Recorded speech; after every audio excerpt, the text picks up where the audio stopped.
In this video, we're going to review two calls back to back that are completely opposite to each other. Now, the first one is a call with a highly resistant prospect, somebody who wants to think about it, keeps trying to get off the call, and is just putting up walls at every stage. But the second one is a closer who has a prospect that is too friendly on the call. Now, for both of them, we're going to go through exactly how they ran the intro, how they handled discovery, how they went through the objections, and then I'm going to show you exactly what they should have done differently at each stage. And here's why this matters for you. The mistakes being made in these two calls are some of the same mistakes I've seen costing closers thousands of dollars in commissions every single month. And when you see the specific changes they need to make, you will be able to make those exact adjustments and apply them directly to your own calls for the rest of your life. No matter what type of prospect you're sitting across from, whether they are resistant or friendly, you will know exactly what to do. Let's get into it. So tell us a little bit about your offer, what's going on.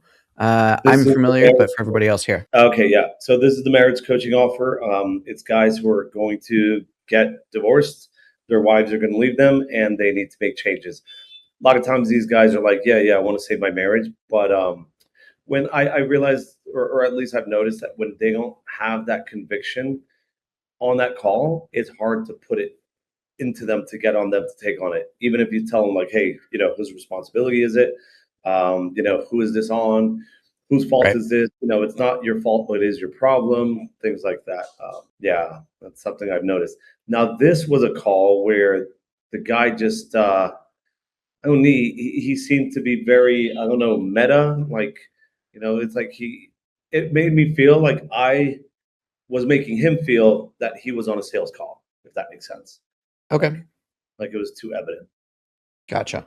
Let's take a look then. I'm going to start back to front just to see how things go at the end, see what little things we can kind of clean up to maybe just save the deal last minute, and then we'll work our way back from there. Sound good?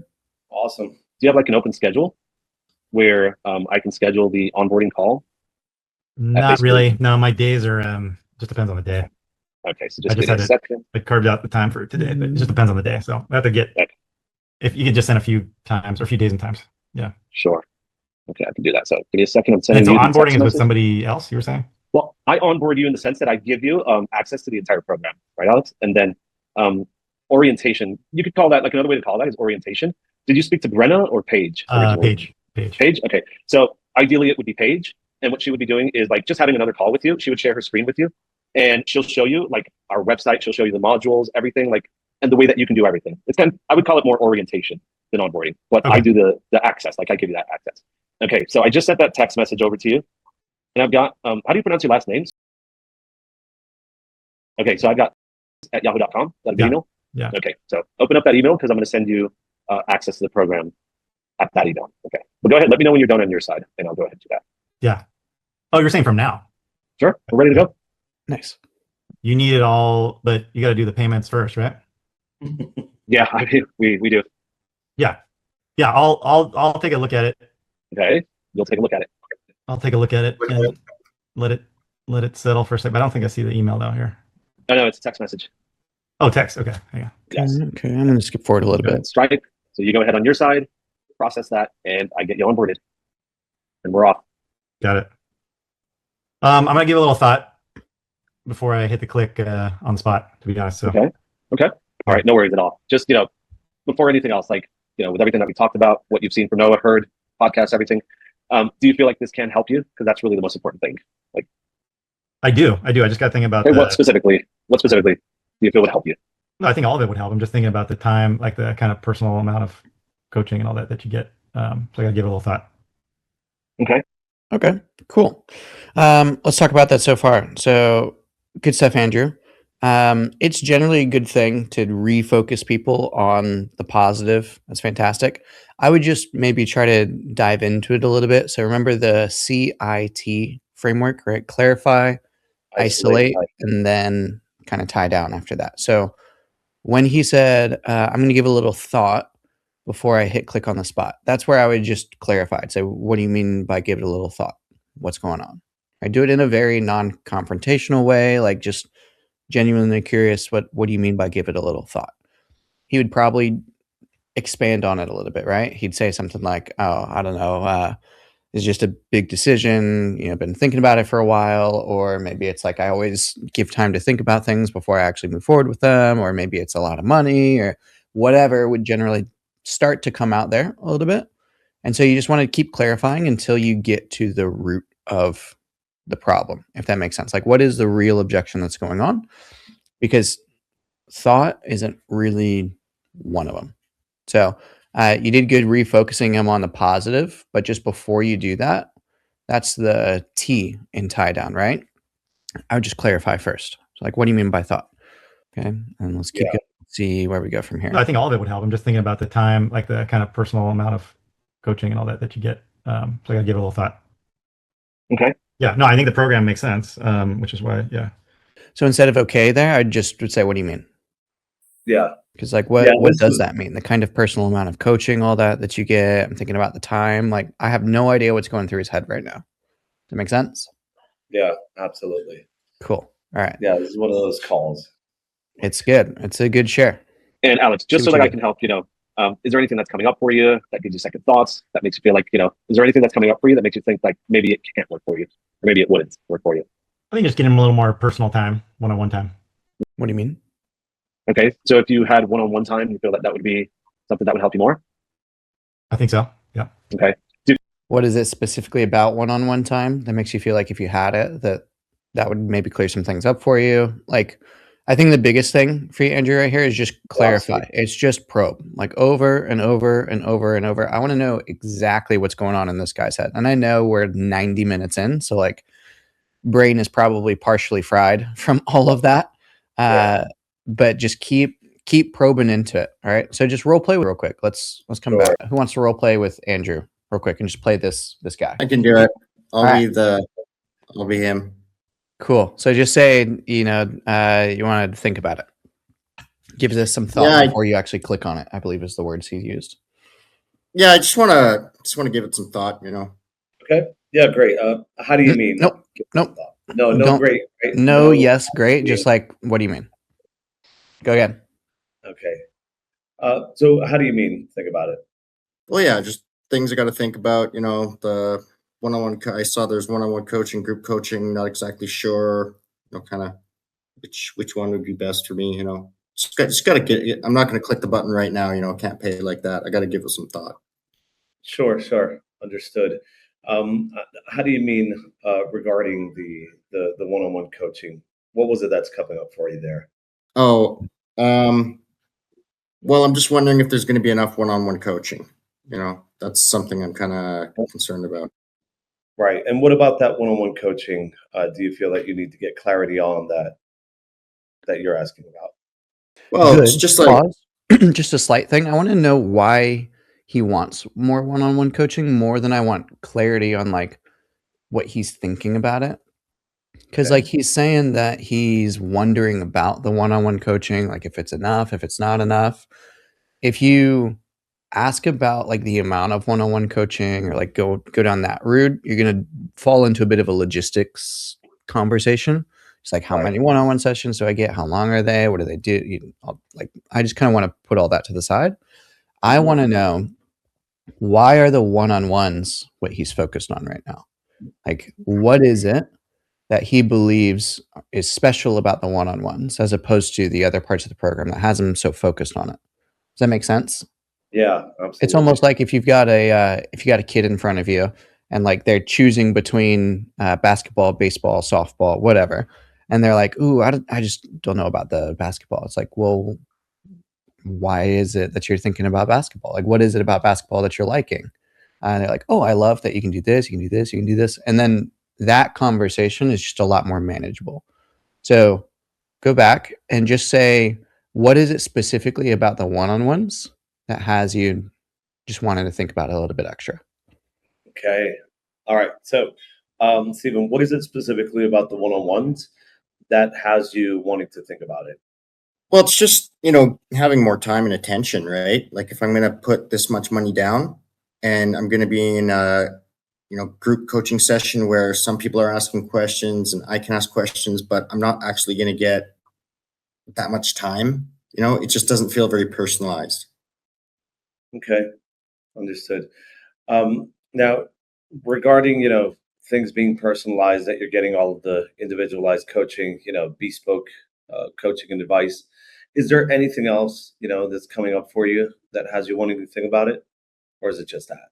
Well, it's really just that specifically because I have just always done much better working one-on-one with someone as opposed to being in a group coaching session, because I have lots of questions to ask.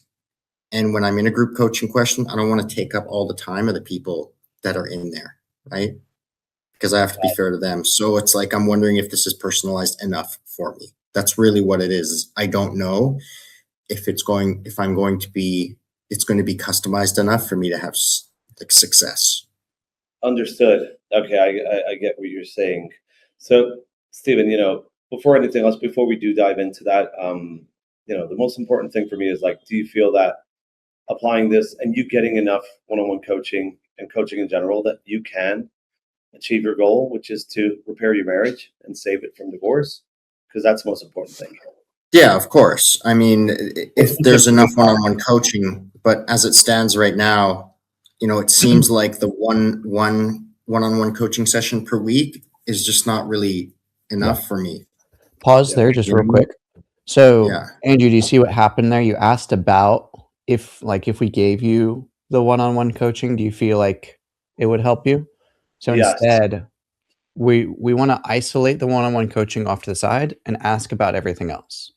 Okay. So, like, you did the isolate aside from the one-on-one coaching, or is there anything else that would stop you from moving forward, right? Like, if we solve the one-on-one coaching, and then the tie down is like, okay, so aside from the one-on-one coaching, like, we'll get that sorted in a second. But with everything else that we've gone through, the process, the team, how we're actually going to take you from struggling with A and B and C to succeeding with X and Y and Z, do you feel that can actually get you from the place where you're struggling with A and B and C to the place where you're getting X and Y and Z? Does that make sense? So, like, I'm putting the objection again to the side for a second. Yeah. We'll come back to it and everything else that we've gone over. Make sense? Yeah. Cool. Try that part again. So we're on T of CIT. Okay. Yeah. Great. Okay. So, Stephen, putting the one-on-one aspect of the coaching program off to the side for a second, with everything else that we've talked about here on this call and everything else on the coaching call, do you feel that this can help you to repair your marriage? Because that's really what's most important here. Well, to be honest, no, because with the one-on-one coaching aside, that's what my concern is, right? Like, I've been in programs before, and not for marriage or anything, but I've been in various types of programs with there's group coaching sessions, and it's just like, I just feel as if I don't get enough attention. And also, speaking on a group coaching call about very personal things is not an easy thing to do, but one-on-one with someone that I can trust, and they also remember and they know my circumstance, so I don't have to remind them of it. That's kind of, more what I'm going after. Cool. Pause for a second. Andrew, are there deliverables that you would have gone over in the pitch that kind of speak to that? Yeah, there are. I mean, they've got like it's Boxer, so it's voice notes on Mondays, Wednesdays, and Fridays. So throughout the entire program, you're sending voice notes to the head coach, and he's giving you voice notes back. And that's one-on-one. Yeah, exactly. Yes. Okay, cool. Okay, so that's actually an option that I have. I mean, so long as I can stay with one coach that I'm going to be doing voice notes back and forth for, because I can tell you right now, as soon as I start diving into this, all these emotions are going to come up, and I'm just going to start thinking about our marriage and everything. I just need to be able to lay it on my coach, just to, I need constant communication. That's what I mean. I can't be left hanging. No, absolutely. I mean, you've got one coach throughout the entire program. You'll never be switching coaches. Okay. Close that loop. That's really what it was. Is I want to make sure. Go off there, Andrew. Close that loop. Close that loop and move him back to the close. Ask for it again. So if that's the case, then do you feel that you've got enough personalized coaching so that you're not talking about personal things in front of other people, and that you're getting that attention throughout the entire week? And it's not just once per week. Like, do you feel that that's enough for you? Yeah, I mean, once per week, for an hour to go over everything for check-in, and also being able to leave constant voice notes. Like if something pops in my mind, I'm like, oh man, I need to get that out. I need my coach to know this because, it's important that my coach knows what's going on with me, or else he can't help me. So if that's a thing that I have and they're not going to be bothered that I'm just like, leaving, and so long as I can get a prompt response too. Absolutely. Yeah, you definitely will. Okay, so see, I don't even know where to go from here. Okay. Gotta So you work just on ask for the attention. close Okay. again. So I'll give you one little bit. You asked, do you feel like if you have that amount of one-on-one coaching, do you feel like that's enough? Remember, it's not necessarily about the one-on-one coaching. He's said if he has that, he feels like it's enough already. So just say, so with that in place, along with the group coaching, along with the process, the Voxer 3 times a week, that personalized bit, do you feel, I'll ask you again, that this can actually get you to the place where you can achieve A and B and C and solve X and Y and Z for yourself? Like you get back to that closing section, if that makes sense. But And once then you now get his answer is yes. yes. Okay. Cool. Do that again. All right. Just from right there, Andrew, ask for that close. Okay. All right, Stephen. So, if that's giving you everything that you need, then, do you feel that implementing all of this here can actually get you from where you are now to actually, rekindling the spark in your marriage and repairing it and keeping yourself and the family together? So long as I have that enough attention, and like the voice notes part, that is definitely changed my mind. So yes, so long as I'm getting that customized one-on-one attention, I can see this working. Okay. I'm willing to give it a shot. Okay, great. Well, if that's the case, then I could go ahead and guide you through the steps to get you on board. There you go. Okay, I just need to think about it. No, I'm just joking. I wouldn't do that to you. Good. All right. Yeah. Thoughts. Start Stephen first. How do you feel? Well, I was coming from a frame of I was thinking I'm a person, I feel nervous coming into it. And I feel I'm concerned that I'm going to come in, talk about all of these personal issues, and then feel cheapened if I'm not attended to. And that's kind of what I was thinking. Am I going to come in putting in a lot? In other words, not money. Am I going to put in putting a lot of my own emotional effort into it and not be receiving the help I need back? Because that's kind of the most, that's what would bother someone more so than the money, I think, is that they feel cheapened from not getting, because they have to talk about super emotional issues, super personal stuff. They need to know that the other person on the other end is going to take it seriously and not just say, hey, I understand where you're coming from. We'll see each other next week. That's right. Yep. So 100%. Andrew, how do you feel? I felt like I usually feel when I'm objection handling, I don't know where to go from here. Because it's I know basic word tracks. I've memorized word tracks, but at the same time, you're never going to get the exact response that you would get with those word tracks, or you're watching videos and stuff like that. So it's something I know that's my Achilles heel. It's something you're good. I've got to work on. The thing that will help you the most, in my opinion, just watching your callback and then watching you do that, is just clarifying more and just writing down the things that you hear. So, for example, something that I heard that we didn't really handle, but probably would help if we did, is he mentioned when he's joined coaching programs in the past, right? It was like a group session. He didn't get much personalized help with things. So we don't necessarily need to go into that, but if you work on that a little bit, then it may just shore up that close a little bit more.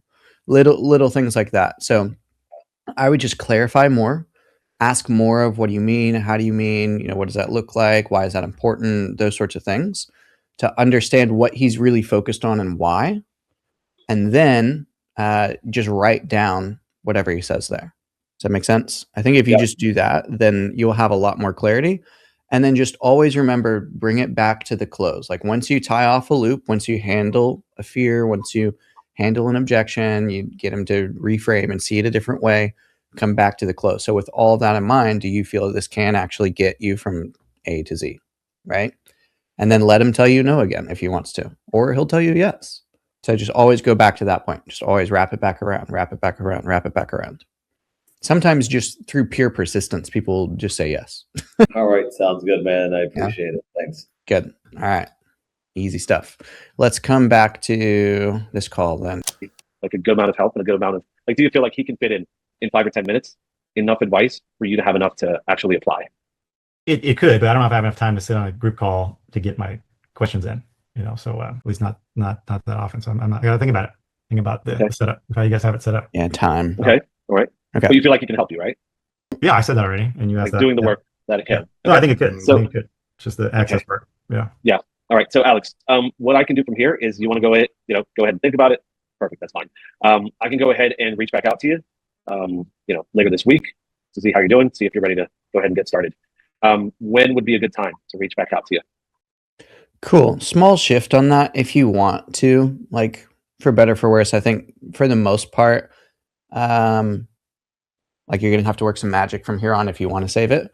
But just flip the frame. It's like, okay, sounds good. If you want to reach back out later this week to get moving forward, I'm not sure exactly when I can fit you in, but I've got my calendar handy if you've got yours, and we can set up some time to make sure that we've got the time set aside. We can talk to each other, make sure I can kind of fit you in to the schedule.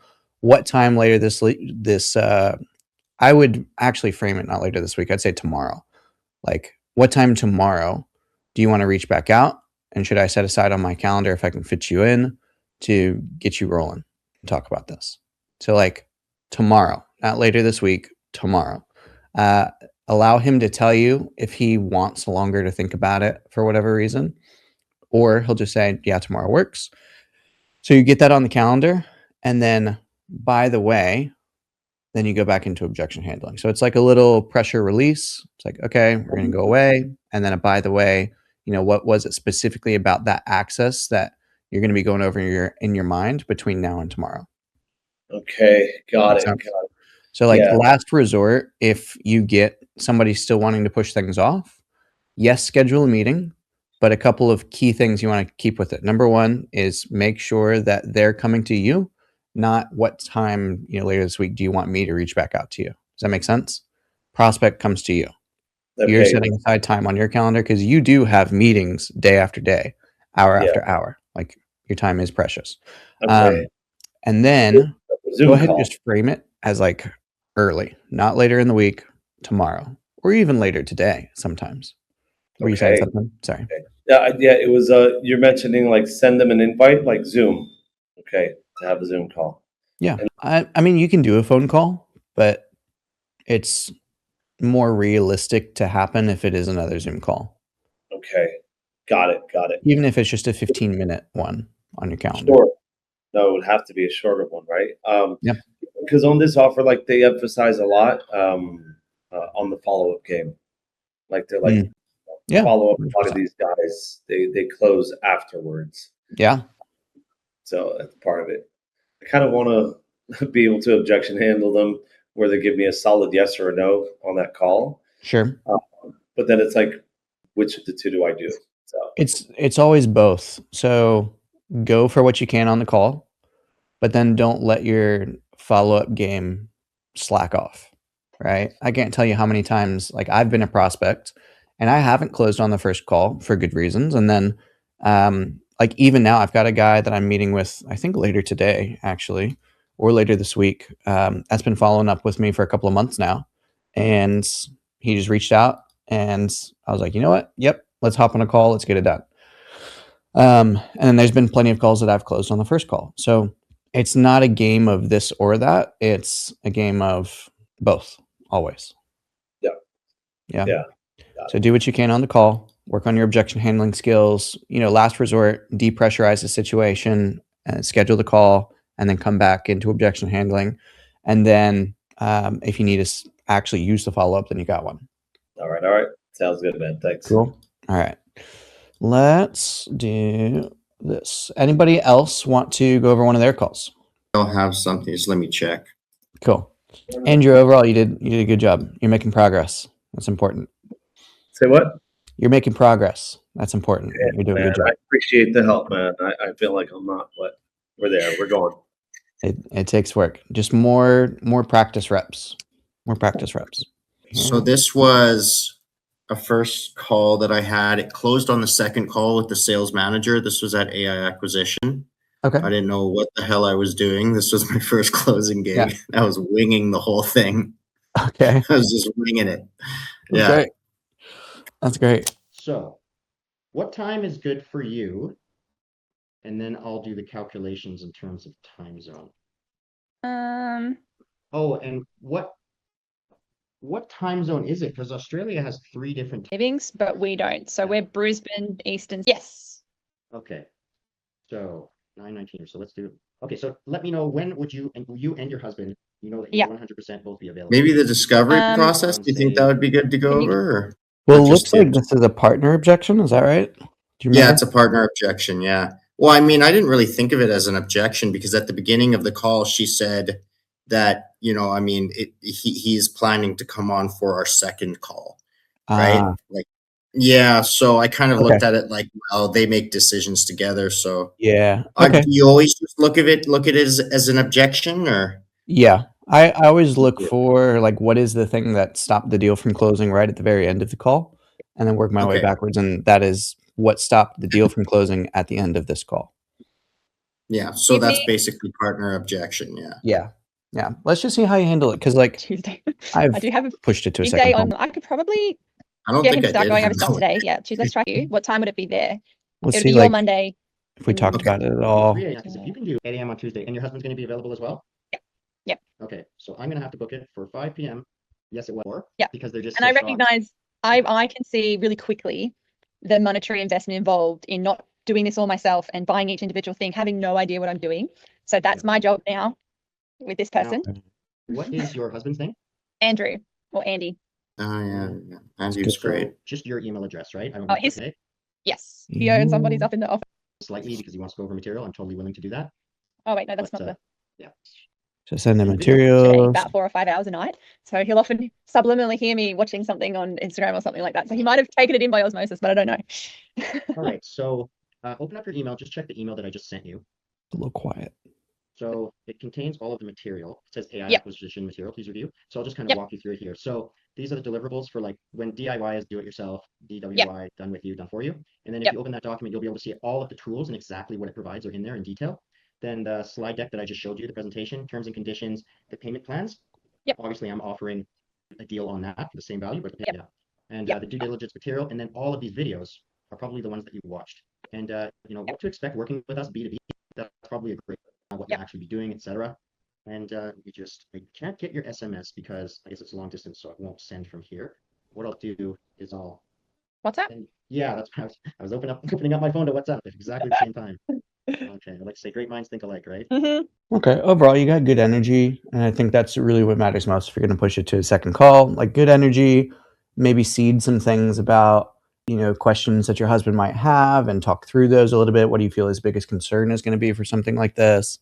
What do you feel is the biggest reason that he would want to do something like this? Just kind of talk through the conversation to prep her a bit, and get her in the headspace of like, I'm doing this. I just need to get him on board with me, if that makes sense. Yeah. So it's just framing the conversation. You have the perfect energy for it. Like your tonality, the way that you're communicating, the words you're using are all great. But that's just small shift. If you are going to push to a second call, you really want to like prep them to be in the right mindset when they leave this call, because who knows what's going to happen in their life between now and that next call. So like my goal is to always prep their headspace to be in the right space as soon as we leave this call, and make that last until the next call. Cool. So let's start from the beginning. Hobby farm up in the mountains about an hour north of Brisbane. Okay, great. So I'm Canadian. I'm in Medellin, Colombia right now. Nice. Yeah. So do you have the full 45 minutes? Yes, absolutely. It's Sunday morning. I'm free. Oh yeah, that's right. It's Saturday night for me. All right. So how can I help you? So I've watched and read everything that's been set through. As I said to you, I think in our texts, I have no idea about the complexities, let's say, of the AI side of things. I use it a little bit in my own business at the moment, really just surface level stuff. Small thing. If you're going to use the how can I help opening question, I would introduce yourself first. I'd say, do you have the full 45 minutes or any time pressures on your end in the meantime? No time pressures. I'm good to go. Okay, fantastic. You ready to jump in? Yes, I'm ready to jump in. All right. Well, just to formally introduce myself, my name is Steven. I'm an advisor here at AI Acquisition. We help blah, blah, blah, blah. And then you can just go straight into how can I help if you'd like, or you can frame like what it is exactly that your company does, what this call is about. If you're going to do a frame, you can do it there. Or you can just go straight into how can I help. But I would just introduce yourself like formally, if you will, first. Yeah. Part of that is because how can I help is a very low pressure, low social currency way to get into the conversation, which means that the conversation can get a little too friendly. So like she's already smiling, she's already very friendly, you're already smiling, you're already very friendly. So a little bit of like formal energy, I think, would also help to make sure that this doesn't go complete friend zone too quickly at the beginning. Yeah, she's friend zoning me. But my husband and I used to, before the company that we have now, we both used to work It's good to be friendly, but you got to be careful of getting too friendly. for Telstra, which is the biggest tech sort of mobile media company. We worked in the business enablement side of things years ago, where when the internet and software as a service and all that sort of thing was very new, our roles were going into companies to work out what their needs were in that respect, and then selling to them the products that were a part of the suite of things that we had to offer. I was always on the sales side of it. I'm not technical at all. My husband's a network engineer, so he was always both. He was very lucky and very successful because he could do both. So we Red flag there, big time. If she's on the call and her husband isn't, I know her husband's going to have a million questions about this. currently work in an industry. I don't know how much you know about Australia. We run a nicely successful company where we do disability support services into people's homes as a part of a government-run scheme. I work in the reporting side of that. So my side of the business does all of the collecting all of the clinical, health professional and specialist reports. So when people have their funding reviewed by the government body, whether they need more or less funding and things like that. So I use AI a little bit for like note-taking in meetings, report writing that used to take me 5 hours. I can feed documents in and it spits out reports for me that I used to have to physically write and that sort of thing. But we're just dissatisfied with the space at the moment. It's quite a negative space to work in. We don't feel like it really aligns with our values as people anymore. We feel like throwing money at those sorts. I would immediately just start interjecting there because she's kind of been monologuing for a bit and she's starting to get into some stuff. I'd just say, what do you mean? Right? What does that look like? How does that show up? That sort of question. Of people that are in desperate need like that can definitely enable people sometimes. But the way that it's set up here in Australia, we feel like it actually hinders people from moving outside of themselves and achieving real goals. It's very bureaucratic and just not a space that we want to be in forever. So I've been on the verge of I was very much on the verge of doing something e-commerce before. Why not? Why don't you want to be in that space forever? Or Jordan's video came up in my Instagram feed. And I was like, I feel like from our previous experience that we worked in, this potentially sat more in line with us. Our goals and dreams are probably a little bit different from other people's. We want to be able to just buy more land, be where we are, expand our beautiful, simple, self-sustained life rather than buy mansions and yachts and all that sort of thing. But we do love to travel. So we love coming home to simple life, but we do like to travel and explore as well. So that's where I'm coming from in terms of sort of exploring this opportunity. Yeah, I mean, I'm just noticing, what is it about the freedom that you get, which is so enticing? I think for me, Decent. Notice what she talked more about just now. In that big old monologue, did she talk more about what she's unhappy with currently or what she would like to achieve in the future? It's what she would like to achieve in the future. That's what I noticed her talking about the most. No, that's not true. Yeah. About 3/4 of that was talking about how basically their current job is going to shit. Exactly. And then she doesn't see a future in it. Oh, interesting. And then she talked about what she sees in the future as she wants, right? Exactly. What she wants. She's like future pacing herself right now. So in general, I'm going to try to focus on what the person is focused on first before moving to something else. So she's mostly in that whole monologue, you said 3/4 focused on the big old boulder that's on her back, basically that she's carrying through life. It's like, I'm not happy with this. We don't want to stay in this industry forever. We're having these problems, etc. I'm going to focus on that first. And I'm just going to ask, okay, so you said a bunch of stuff there. Tell me a little bit more about what you're doing, how it's working, how it's not working. Kind of walk me through that a bit. And like I said, as she's saying it, I probably would have just gone ahead and probed and just started discovery right there instead of letting her monologue like that. And then you're going to get more into a structure there rather than just monologuing and now having to like take notes on her monologue and then go back through point by point or just forget it. I would forget it. Yeah, exactly. So I would, as she's monologuing here, just interject with little things and then ask her to continue. Interject, probe, clarify, ask her to continue. Interject, probe, clarify, ask her to continue. Does that make sense? You want me to show you? Sure. Okay, let me go back. Tech sort of mode. As I said to you, I think in our texts, I have no idea about. I've watched and read everything that's been set through. As I said. Okay, what'd you think of it? Oh, I liked it. Blah, blah, blah. Do this for me, Steven. You role play her whenever I ask like a question. Just reply as you think she would. So she just said, I watched through all the videos, everything. Oh, what'd you think of it? Didn't bore you? Yeah. I was watching through all the videos and I took a look at, the first video and the second video. I found it kind of interesting. Must not have been too boring. At least got through a couple. Yeah. Cool. I got through quite a few of them.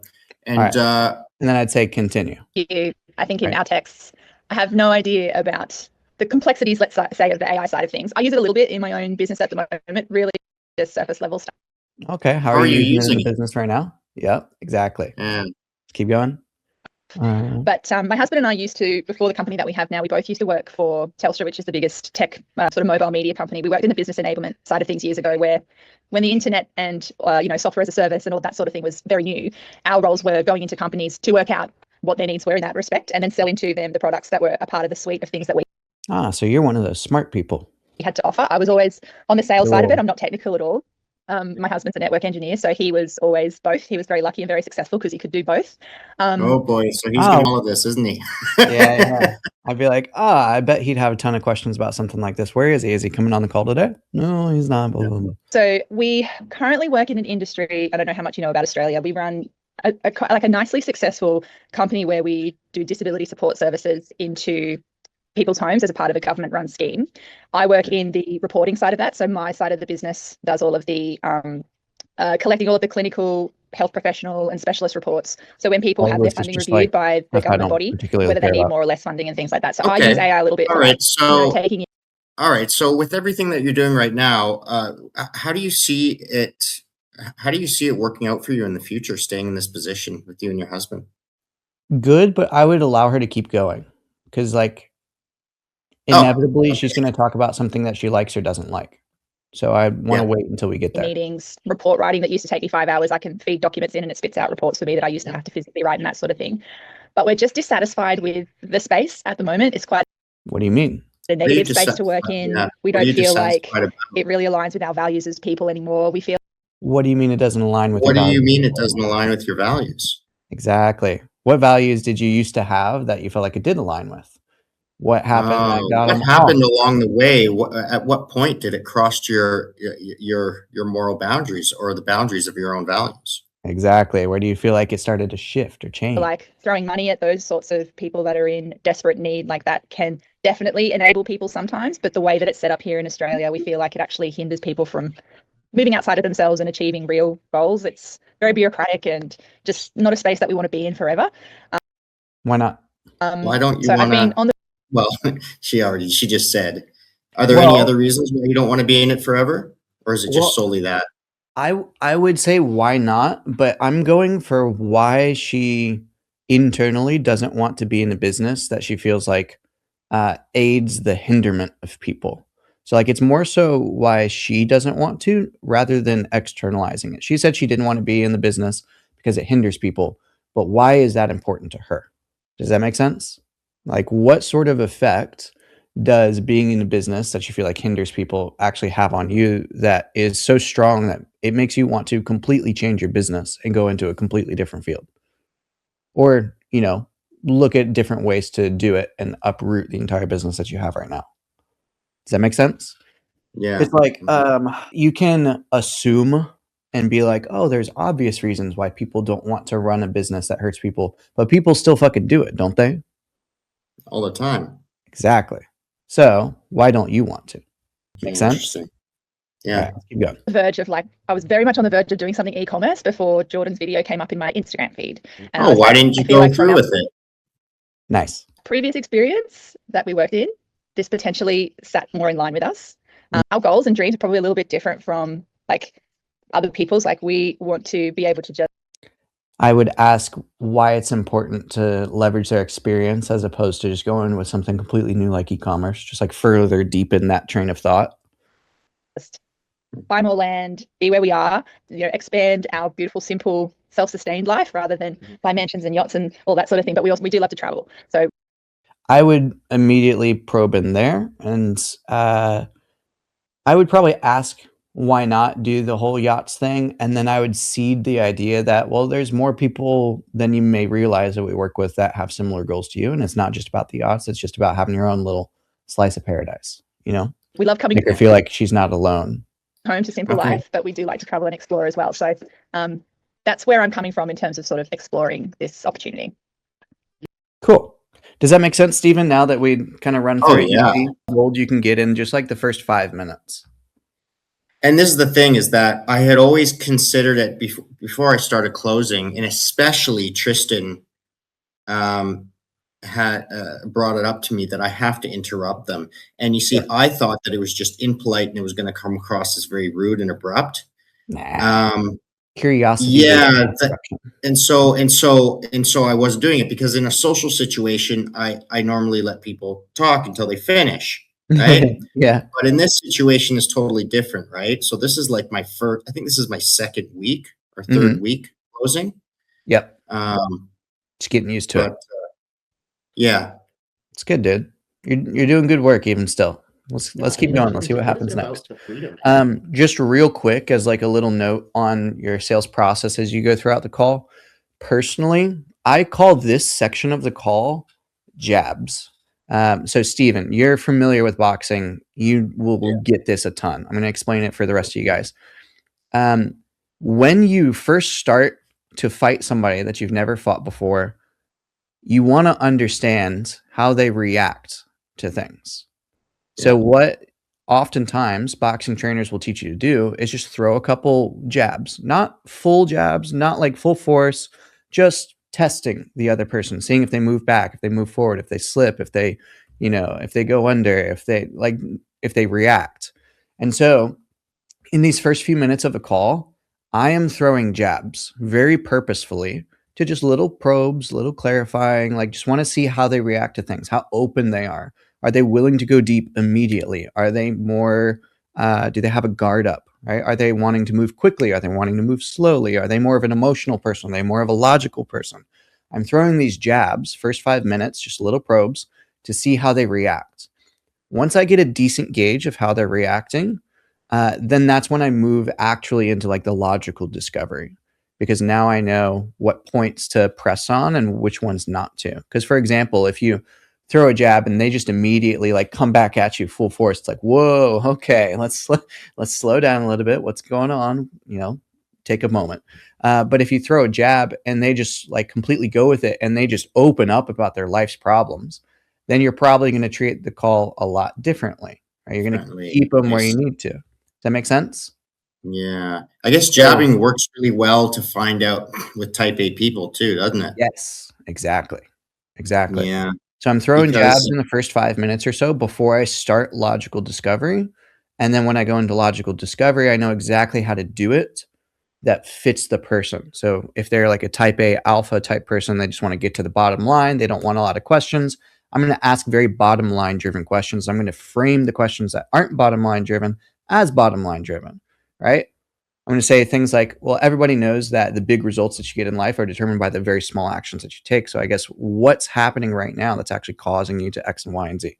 Like you can still frame little things as big deals according to the person, but we won't go down that rabbit hole today.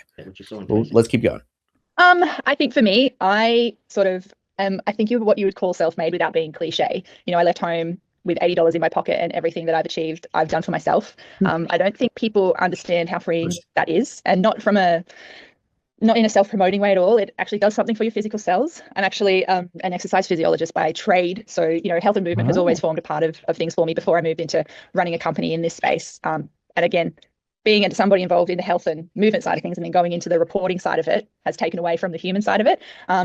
a lot of what I do for people, helping them with their funding around things for their disabilities, and that's what I often sit there going, this is something people used to do voluntarily and for free before they were government funded schemes. And sometimes I sit there and go, I would be loving to be giving my advice and consultancy in that space for free rather than at $100 an hour, which is the rate that is set for me by the government. So that's what that side of things means too for me. We're quite philanthropic in our approach to life. You know, the way we set our business margins are always like, what can we do with this profit that will further promote that person's optimum life, rather than how do we increase our profit margin. So we are a little bit different already in terms of our. Did you guys see her body language just a little bit ago? I want to show you again. Just watch what she does. People used to do voluntarily and for free before they were government funded schemes. And sometimes I sit there and go, I would be loving to be giving my advice and consultancy in that space for free rather than at $100 an hour, which is the rate that is set for me by the government. So that's what that side of things means too for me. Yeah. It may not be anything, but it may also be something. Oh no, that's trying to soothe herself. Potentially, yes. She's not happy with the rate that she has been forced to charge by the government. Quite philanthropic in our approach to life. You know, the way we set our business margins are always like, what can we do with this profit that will further promote that person's optimum life, rather than how do we increase our profit margin. So we are a little bit different already in terms of our headspace and approach to, we know what we need to be happy, and we've never needed, like, we don't know what we would do if we had two. Very typical of Australians, by the way. If you ever have an Australian prospect, a lot of times Australians are just like not the most ambitious people, kind of like UK. Like UK, stereotypically complainers, right? They don't want big change. They almost like demonize people who want to go and be entrepreneurial. Like, why can't you just be happy with what you got, right? Australians, similar thing. Like, we don't need a bunch of extra money. We don't need the yachts. We don't need the houses. And so sometimes that can be a driver in these calls, just to pay attention to.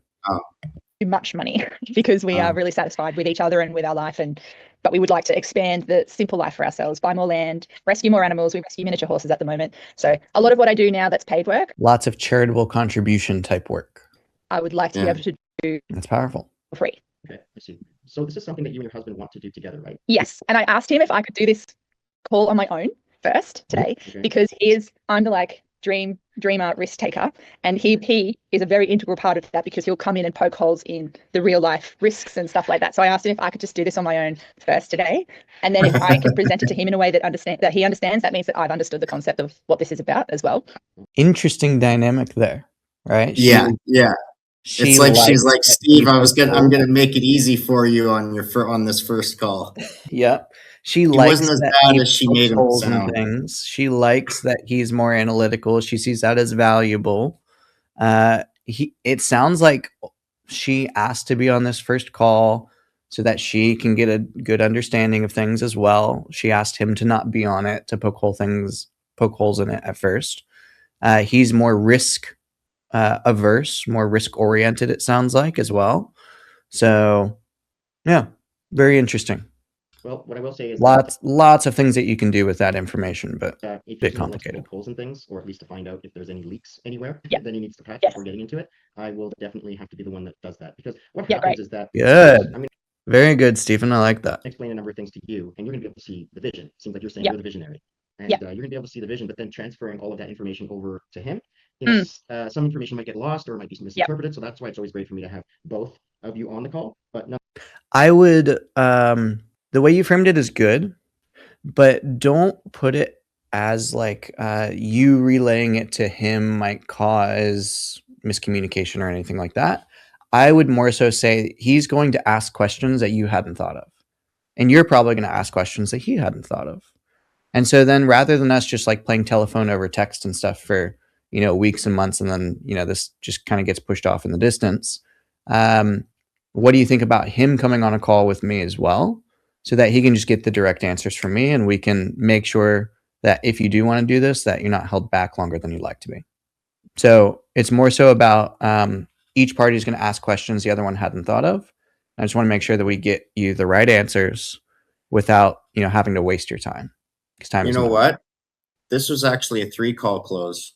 Not Yeah. surprised. Now, if you've watched the videos, you've bought programs even, you've taken copious notes on everything you've seen the role plays, you have the information, you know what you are supposed to do. But if you're still not doing it consistently enough to see real change in your commissions, and another month goes by with the same results, the problem is never information. The problem is implementation. And if what you want is to finally close that gap between knowing what to do and actually being able to do it consistently every single call, no matter how you feel that day, no matter what's going on that day, no matter how your state is, to have a real process that keeps you executing at the level that you are capable of every single day. If you're finally ready to stop consuming and start committing, click the first link in the description. It's also pinned in the comments.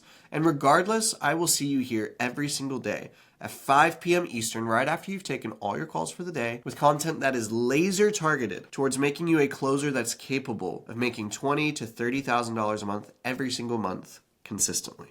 I'll see you there.